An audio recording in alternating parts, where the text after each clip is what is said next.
States.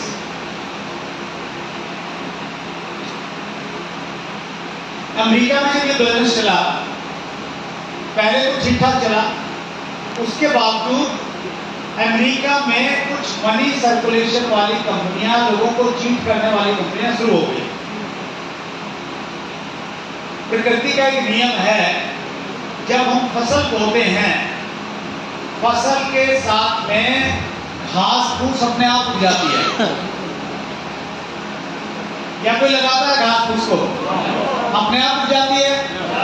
प्राकृतिक नियम है, नेचुरल प्रोसेस है। तो उसी प्रकार से अमेरिका में जब 1959 में डायरेक्ट सेलिंग शुरू हुआ, उसके कुछ सालों के बाद में वहाँ बहुत सारी मनी सर्कुलेशन की स्कीमें आ गई। हम परेशान होते रहते ना, ये क्रिप्टो करेंसी वाले आ गए, ये कुछ जमीन बेचने वाले आ गए, ये दूसरे कुछ लोग आ गए। तो ये पार्ट है, ये अमेरिका में भी हुआ। और 1974 में अमेरिका में एक कमीशन है, उसको बोलते हैं FTC, फेडरल ट्रेड कमीशन।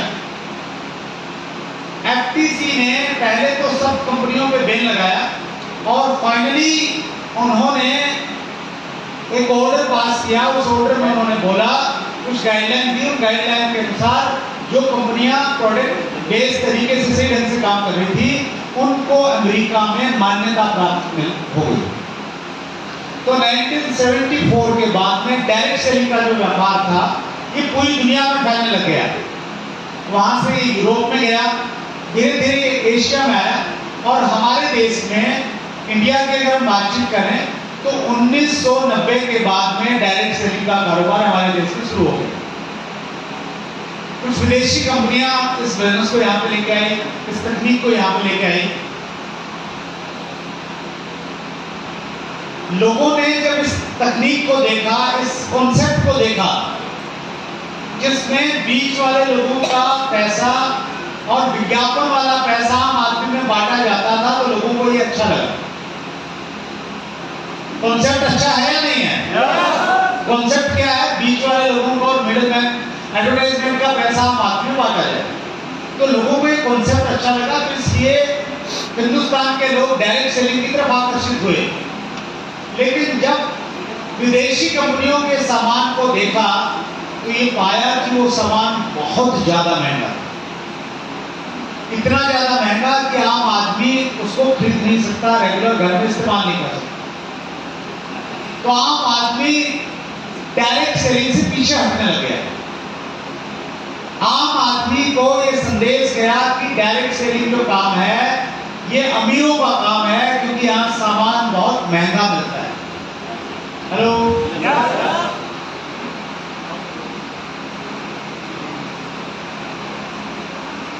और उसी समय जब डायरेक्ट सेलिंग को लेकर बहुत सारा कंफ्यूजन था हमारे देश में,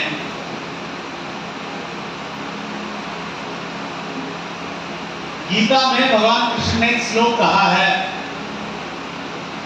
यदा यदा हि धर्मस्य ग्लानिर्भवति भारत अभ्युत्थानम अधर्मस्य तदात्मानं सृजाम्यहम्। इसका भाव ये है, उन्होंने कहा है कि इस धरती पे जब जब अंधकार और अत्याचार और अधर्म बढ़ेगा, तब मैं किसी न किसी रूप में इस धरती पे आके लोगों का उद्धार करूंगा। और उस समय जब डायरेक्ट सेलिंग को लेकर अंधकार था, भगवान के भेजे हुए दूत टीसी छावड़ा जी ने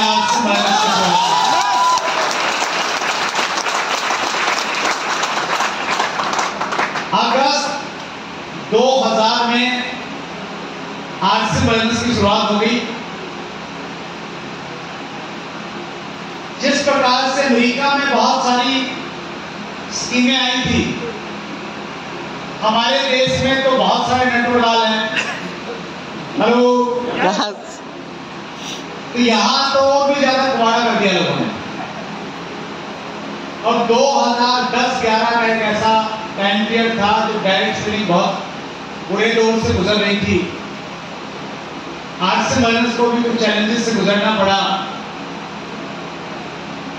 और मैं आज इस मौके पे इस मन से आभार प्रकट करना चाहता हूं, जब हम लोग बहुत मुश्किल के समय में थे, दिल्ली जंतर मंतर पे आंदोलन कर रहे थे, उस समय सिवान के आपके जो सांसद थे ओम प्रकाश यादव जी, उन्होंने हमें बहुत सपोर्ट किया। वो हमारे धरना स्थल पे आए और उन्होंने कहा कि आरसीएम में कुछ भी गलत नहीं, मैं भी आरसीएम का मेंबर हूँ, मैं भी आरसीएम का खरीदार हूँ। और उन्होंने हमारी बात को संसद तक पहुंचाया और लगभग 7-8 महीने की हमने लड़ाई लड़ी और फाइनली राजस्थान सरकार ने डायरेक्ट सेलिंग के ऊपर में गाइडलाइन दी 2012 में, और हमने दोबारा से आरसीएम को स्टार्ट किया। उस समय रीस्टार्ट होने के बाद में मेरी दिमाग में एक चीज समझ में आ गई कि अगर आरसीएम बिजनेस को बड़ा करना है तो पहले इंडस्ट्री को बड़ा करना पड़ेगा, इंडस्ट्री को सुरक्षित करना पड़ेगा। क्योंकि एक शेर है, घर सजाने का तसव्वुर तो बात का है, पहले ये तय हो कि घर को बचाया कैसे जाए। अगर इंडस्ट्री रहेगी तो फिर कंपनी तो अपना बड़ी हो ही जाएगी। हमारे पास में इस प्रकार का प्रोडक्ट है। 2012-13 से ही मैं डायरेक्ट सेलिंग एसोसिएशन का मेंबर बन गया, बहुत क्लोजली मैंने काम किया और उस समय संस्था बनी DSTWA, direct selling distributors welfare association. उसका इंडस्ट्री ने मुझे फाउंडर प्रेसिडेंट बनाया और हमने बहुत सारे काम किए डायरेक्ट सेलिंग इंडस्ट्री को कानूनी दर्जा दिलाने के लिए। हमारी पहली मांग थी कि डायरेक्ट सेलिंग के ऊपर में गाइडलाइन जारी करे सरकार, और ऊपर वाले की बड़ी कृपा रही। उस समय कंज्यूमर अफेयर इंडस्ट्री में बिहार का बड़ा योगदान रहा। मिनिस्टर थे Ramvilas Paswan ji consumer affair industry में 2016 में, और गाइडलाइन का जिम्मा जिनको दिया गया था, जो डायरेक्टर थे वो भी बिहार से ही थे, मोहम्मद जाकिर हुसैन। तो जाकिर हुसैन साहब ने बहुत नजदीक से हमारी बात को समझा अच्छे से। हमारे कुछ कार्यक्रम में भी आए, वो कलकत्ता में हम उनको लेके आए, उन्होंने देखा कि आप किस प्रकार से काम करते हैं, और जब वो कन्विंस हो गए, जब उनको लगा कि यस ये इंडस्ट्री देश हित में काम कर सकती है, उनके प्रयासों की वजह से 8 सितंबर 2016 को डायरेक्ट सेलिंग के ऊपर में गाइडलाइन जारी की गई। उनको बोलते थे direct selling model guidelines. Direct selling model guideline हमारे बीच में आई, बहुत सारे कंफ्यूजन दूर हुए और डायरेक्ट सेलिंग इंडस्ट्री में एक पॉजिटिविटी क्रिएट हुई। ऐसा लगा कि हाँ, सरकार इस इंडस्ट्री को लेकर सीरियस है। लेकिन हम ये चाहते थे कि कानून के रूप में डायरेक्ट सेलिंग आए। फाइनली 28 दिसंबर 2021 को DS रूल 2021 हमारे सामने आए और एक्ट में, कानून में डायरेक्ट सेलिंग की परिभाषा आ गई कि डायरेक्ट सेलिंग क्या होती है। हमें एक लीगल रिकॉग्निशन मिल गया और आने वाला जो समय है वो डायरेक्ट सेलिंग के लिए बहुत सुनहरा समय है, गोल्डन टाइम आने वाला है। आप किसी भी इंडस्ट्री को देख लीजिए, कोई भी इंडस्ट्री शुरुआत में स्ट्रगल करती है। फिल्म इंडस्ट्री की अगर हम बातचीत करें,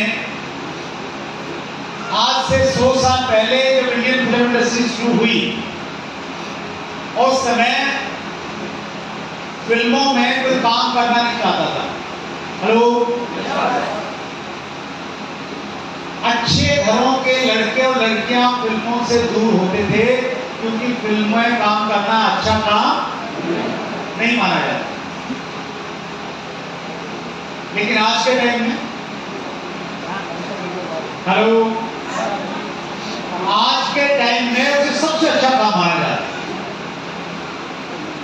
फिल्म में जो लोग काम करते हैं, फिल्म इंडस्ट्री में जो काम करते हैं, उस काम को इतना अच्छा माना जाता है कि राष्ट्रपति भवन में वहां पे लोगों को सम्मानित किया जाता है।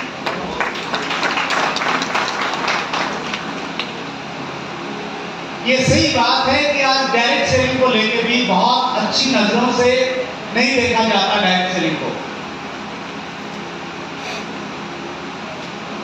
सतीश पंडित जी अक्सर एक बात कहते थे कि आज से बिजनेस 1200-1400 रुपए का सामान खरीदने से शुरू होता है, लेकिन ये आसिम का सफर एक दिन आपको राष्ट्रपति भवन तक लेके जाएगा।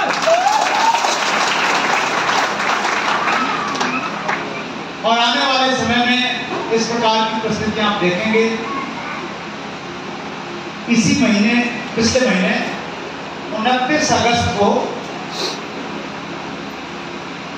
एक कार्यक्रम था हिमाचल प्रदेश में। एक विश्वविद्यालय है सुरली यूनिवर्सिटी, डिस्ट्रिक्ट सोलन। यूनिवर्सिटी का एक बहुत प्रतिष्ठित अवार्ड है गोल्डन रुद्राक्ष अवार्ड, और उसकी भी बड़ी अच्छी कहानी है उस अवार्ड की। यूनिवर्सिटी में एक प्रोग्राम में पूर्व राष्ट्रपति एपीजे कलाम साहब के इस कार्यक्रम में वहां पे गए थे, और यूनिवर्सिटी वालों ने एपीजे कलाम साहब से यूनिवर्सिटी के प्रांगण में रुद्राक्ष का पेड़ लगवाया था। और ऐसा कहते हैं रुद्राक्ष का पेड़ जनरली होता नहीं है, रेयरली कोई एक पेड़ पनपता है, लेकिन एपीजे कलाम के हाथों से लगा हुआ वो रुद्राक्ष का पेड़ वो बड़ा हुआ और उसमें रुद्राक्ष लगने लगे। तो यूनिवर्सिटी ने ये सोचा कि रुद्राक्ष का क्या करें, तो यूनिवर्सिटी ने वही रुद्राक्ष जो कलाम साहब के द्वारा लगाए गए रुद्राक्ष से निकले थे, वो रुद्राक्ष हर साल देश के उन लोगों को जो कुछ विशेष काम कर रहे हैं समाज और सोसाइटी के लिए, उनको दिया जाता है। तो इसी 29 तारीख को सुरली यूनिवर्सिटी हिमाचल प्रदेश ने देश के युवाओं को रोजगार दिलाने के लिए, देश में स्वास्थ्य जागृति लाने के लिए और महिलाओं को सशक्त करने के लिए आरसीएम के फाउंडर टीसी छावड़ा जी को गोल्डन रुद्राक्ष अवार्ड